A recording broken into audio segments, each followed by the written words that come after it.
আর দুর্গাপূজায় আমি দুটো অর্নিং দিয়ে যাচ্ছি। আমার প্রত্যেকটা পাঠে এখন বর্তমান জাগ্রত করার জন্য দুটো অর্নিং দিচ্ছি।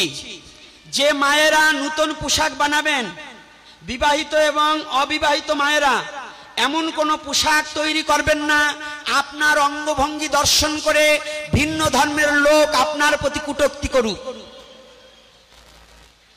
আপনার চেহারাটাকে, অবয়বটাকে এমন করে ঢেকে রাখুন আপনার প্রতি যেন কোনো কামাতুর ব্যক্তি যেন লালসিত না হয়ে আপনার কোনো সর্বনাশ না ঘটাক।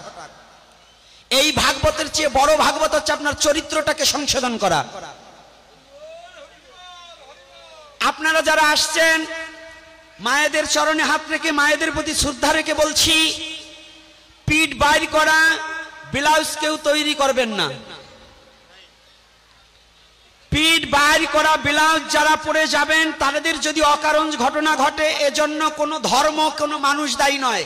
আপনি যেমন পশুর মতো চলবেন আর এক পশু আপনার সাথে পশুর মতো ব্যবহার করবে, এতে কোনো বিচার দিলেও বিচার পাবেন না। কথাটা বোঝা গেছে?